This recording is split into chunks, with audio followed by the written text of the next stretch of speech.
Assalamualaikum warahmatullahi wabarakatuh. Waalaikumsalam warahmatullahi wabarakatuh. Alhamdulillahirabbil alamin.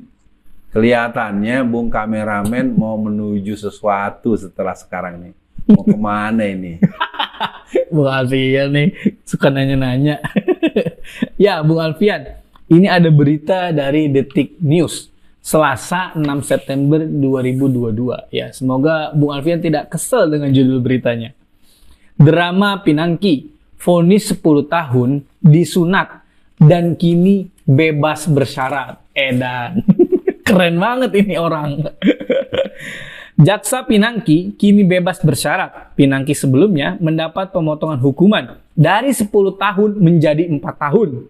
Detik.com merangkum perjalanan hukuman Pinangki mulai dari tuntutan hingga vonis banding Pengadilan Tinggi Jakarta. Berikut penjelasannya, macam-macam nih Bung Alfian. Pinangki disebut jaksa terbukti menguasai suap US dollar 450.000 dari Joko Chandra untuk mengurus fatwa MA. Pinangki juga dinilai terbukti melakukan tindak pidana pencucian uang. Innalillahi. Bagaimana respon awalnya Bung Alfian? Sebelum saya merespon, ini kasusnya tahun berapa ya? Nah, jadi berarti buat pemirsa sekalian, kita ingin mencoba melihat ini sebagai sebuah fakta kerusakan. Ditahannya Agustus 2020 Bung Alfian. Iya bener, setengahnya. Dari 4 tahun, astagfirullah. Lanjut Bung Alfian. Ya, ini menjadi persoalan serius ya. Dan kelihatannya ada pernyataan dari beberapa praktisi hukum.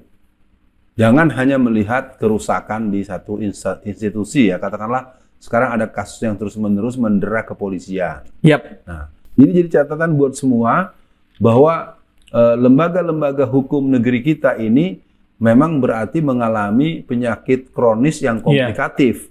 Yeah. Nah, kalau dibilang respon pertama, ini berarti kan sebenarnya harus juga ditarik karena 450.000 US dollar ini kan juga terkait nanti ada yang ngurus, kalau nggak salah nih itu kan dia bikin KTP yang jam 7:30 datang terus jadi kan gitu kan. Nah, keterkaitan tuh. Ya, iya, makanya ini kan juga ini konyol. Kalau menurut saya ini udah sangat ugal-ugalan, sangat konyol. Dia harus dilacak nih. Sebenarnya saya tidak tahu kalau kehakiman kan ada lembaga yudisial. Apakah kejaksaan juga seperti itu? Berarti jaksa juga menjadi satu kelembagaan yang penuh dengan konspirasi, penuh dengan pertanyaan, tanda tanya, dan penuh dengan kerusakan-kerusakan yang sudah sangat parah begitu Bung kameramen. Iya Bung Alfian, betul sekali itu. Dari 10 tahun dipotong jadi 4 tahun bebas saat polisi lagi banyak masalah. Mungkin ini jadi pintu masuk netizen menyoroti kejaksaan Bung Alfian. Yeah. Dan apakah ada hubungannya dengan gedung kejaksaan yang kebakaran Bung Alfian? Nah Bung Alfian, saya ya sedih lah ya, karena kita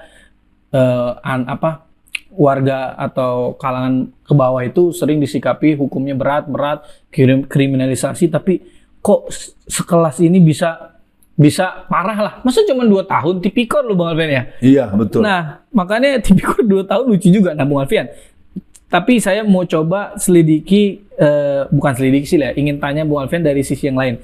Jadi Bung Alfian bisa lihat Pinangki waktu di penjara atau di sidang pertama jilbabnya rapih Bung Alfian. Nah, kemudian Detik News memberitakan Pinangki setelah bebas. Pinangki dulu berjilbab di sidang, kini tampil berbeda saat bebas bersyarat. Jadi, yang dulu Bung Alfian pernah sampaikan juga Bung Alfian, karena pernah juga dibahas dalam dibacain berita, orang ketika ada masalah, ketika ada ya pokoknya tertekan gitulah, langsung berpenampilan secara Islami. Tapi ketika lepas dari itu kembali lagi ke asalnya. Ini konsletnya di mana Bung Alfian ya? Harus disoal. Anda nih nggak punya identitas. Sama dengan yang sedang berkasus kan juga bukan Muslim ya, yang sekarang sedang berkasus pakai kerudung hitam segala macam begitu. Betul. Nah, kalau Pinangki saya tidak tahu agamanya. Tapi berarti dia memang ya itu tadi. Ya, berarti berbusana muslimatnya bukan dalam konteks ketaatan kepada Allah. Betul. Lebih bersifat agar orang tidak mengenal identitas dia. Nah, saya pikir itu jadi untuk hal-hal yang berhubungan dengan kasus ini kan extraordinary. Berarti kan jadi tidak adil. Nah, Kita lihat misalnya beberapa teman-teman dekat saya ya, seperti Pak Patrialis Akbar. Itu kan terkunci sampai sekarang, beliau belum pulang dengan vonis 6 tahun penjara. Innalillahi. Dan beberapa teman-teman saya lain yang mereka ternyata kalau saya coba tanya, kasus mereka kasus yang bukan yang mereka lakukan. Mereka tidak melakukan, hanya dapat muntahan karena secara berkas-berkas dokumenter, berkas-berkas dokumen mereka punya tanda tangan dan stempel, padahal yang melakukan pihak tertentu atau orang di posisi lain yang menikmati, mereka yang kena hukuman. Untuk Jaksa Pinangki merupakan satu deretan tambahan terhadap keugal-ugalan negara ini diurus, dan penegakan hukum semakin menunjukkan situasi yang sangat lemah. Iya, Bung Alfian. Untuk akhir sesi dibacain berita kali ini, Bung Alfian, ada 2 pertanyaan yang ingin saya sampaikan. Pertama, sudah sangat jelas sekali, Bung Alfian, di hadapan mata kita ketidakadilan diperlihatkan, Bung Alfian. Bagaimana Habib Rizik hanya bilang sehat di penjara, bagaimana Ustadz Alfian Tanjung membahas invasi Cina ke Indonesia, membahas PKI di penjara, bagaimana Ustadz Edi Mulyadi membahas tentang IKN, tentang kebaikan untuk warga Kalimantan di penjara, bagaimana Bunda Mary di Lampung, beliau hanya menegaskan bahwa janganlah menghina azan atau disamakan dengan gonggongan anjing di penjara. Nah, Bu Alfian, ini gimana nih Bung Alfian Indonesia? Kalau kita sampai begini terus ke depannya, maka ya masa kita nunggu azab Allah gitu, Bung Alfian. Nah, kemudian yang kedua, Bung Alfian, apakah dengan kasus Jaksa Pinangki ini akan menjadi presiden buruk untuk kejaksaan di Indonesia, Bung Alfian? Bisa jadi loh, masyarakat jadi tidak percaya. Bahkan ya kita bisa menduga atau patut diduga kasus-kasus yang tidak jelas tiba-tiba bebas, atau kasus yang tidak jelas tiba-tiba tinggi banget. Ini ada peran orang-orang sejenis Jaksa Pinangki, Bung Alfian. Ya, pertama ketidakadilan ini adalah satu situasi yang menurut hemat saya tidak bisa diselesaikan dengan ratapan. Ya. Bahkan ada pernyataan, atau saya tidak cukup cepat apakah ini dalil yang qat'i, tapi ada pernyataan begini: kalaulah dengan doa dan ibadah saja menjadi hal yang bisa dipakai untuk mengandalkan dakwah dan penyebaran Islam, maka tidak akan pernah ada perintah untuk berperang. Ya. Jadi artinya untuk menegakkan keadilan ini harus ada perjuangan, harus ada peperangan, mungkin dimensinya perang tanda kutip secara konstitusional, secara sistem kerja penegakan hukum, dan ini membutuhkan SDM yang memadai. Yang kedua, untuk Pinangki ini kan seorang jaksa. Yeah. Artinya dia adalah orang yang mesti mendapat hukuman lebih berat lagi, karena dia adalah orang yang punya posisi perangkat hukum itu sendiri. Betul. Bukan malah diperingan.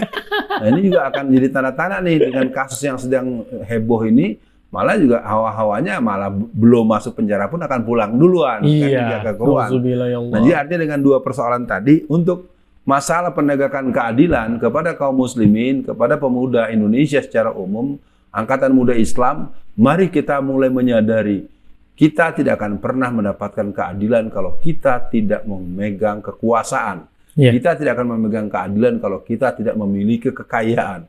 Jadi berkekayaanlah dan berkekuasaanlah dan tetap taat kepada Allah dan Rasulullah, maka kalian akan sampai kepada sebuah keadilan yang memberikan ketenangan, kebahagiaan buat kaum muslimin, dan juga kebahagiaan kepada orang di luar Islam. Di situ kita masuk dalil wa ma arsalnaka illa rahmatan lil alamin. Yang kedua, untuk kasus Jaksa Pinangki ini harus ada tindakan yang keras sehingga Pinangki harus kembali masuk ke penjara. Betul. Karena dia mulanya vonis 10 tahun. Atas dasar apa 10 tahun dikurangi 6? Ini kan benar-benar kebangetan.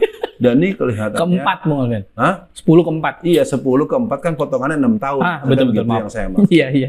Jadi artinya untuk kedua hal ini, keadilan dan para aparat pengelola hukum, sebaiknya Anda jangan senang dengan cara itu, karena Anda nanti akan berhadapan dengan pengadilan akhirat. Betul. Anda akan dihukum, Anda akan dibakar, Anda akan dicincang, Anda akan diteteskan dengan timah mendidih, dan Anda akan berhadapan dengan malaikat-malaikat neraka. Amin. Itu keterangan yang jelas dari Rasulullah SAW. Sekian dibacain berita kali ini. Assalamualaikum warahmatullahi wabarakatuh.